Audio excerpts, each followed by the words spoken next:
Continúa en nuestro estudio el abogado y especialista en temas de derechos humanos, Jorge Dugarte. Dejábamos en el aire una interrogante y es cómo se encuentra actualmente funcionando el sistema de derechos humanos en América Latina, tomando en cuenta la violencia que se vive en México, el conflicto armado que se vive en Colombia y en otros países de la región.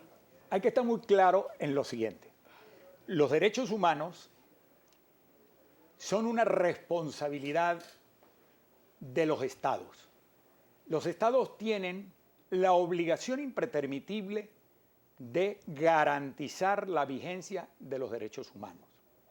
En el caso que tú me estás mencionando, México y ¿qué otro país? Colombia. Y Colombia. Bien, en México sabemos que han habido crímenes horripilantes. Pues bien, la obligación del Estado mexicano es investigar y sancionar a los responsables de esos crímenes. Igualmente en Colombia.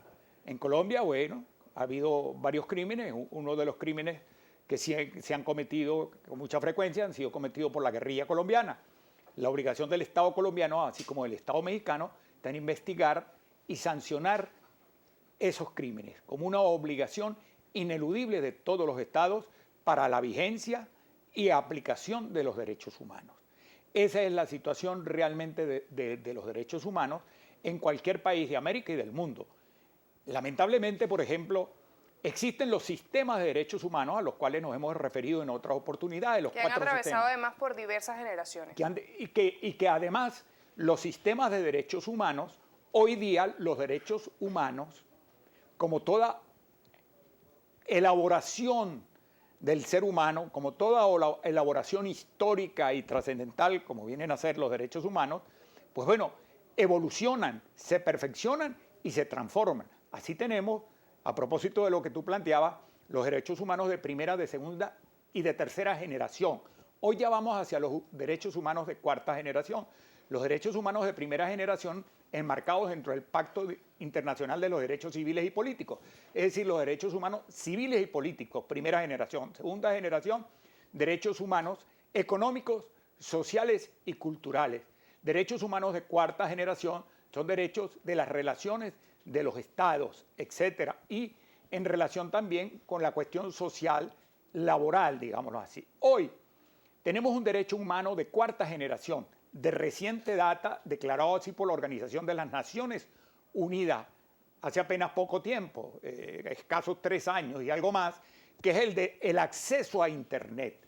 Hoy el acceso a Internet es un derecho humano con el cual podríamos bien decir que se inauguran los derechos humanos de cuarta generación. Muy polémico este tema del Internet, por cierto, en países europeos. Tenemos la Ley de Seguridad Ciudadana en España, sí, muy criticada por el tema de que de alguna manera regula el acceso que tienen ciudadanos en la transmisión de fotografías que ocurran dentro de algunas manifestaciones. Así es.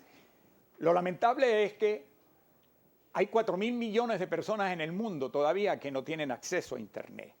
Y como decíamos hace un momento, el acceso a Internet tiene que ser lo más expedito, lo más adecuado para que el mundo tenga acceso al conocimiento universal, a las noticias universales, a la sabiduría universal, a la ciencia universal mediante el Internet. Felizmente ha sido declarado como un derecho humano de obligatorio cumplimiento para todos los estados, fundamentalmente para los estados occidentales, pero yo diría que a escala universal, porque en la Organización de las Naciones Unidas, como sabemos, forman parte de las Naciones Unidas aproximadamente 194 países del mundo. Allí está agrupada el conglomerado de todos los países que están en el globo terráqueo y que tienen la obligación de observar y de acatar el derecho, el acceso a Internet como un derecho humano fundamental hoy día. Profesor Dugarte, muchísimas gracias por habernos acompañado. El tiempo se nos hizo muy cortico aquí en Brújula Internacional, pero en otras oportunidades seguramente tendremos mucho más tiempo. De esta manera despedimos al señor Dugarte y Brújula Internacional por el día de hoy. Ya mañana se incorpora el embajador Julio César Pineda. Que tengan feliz tarde.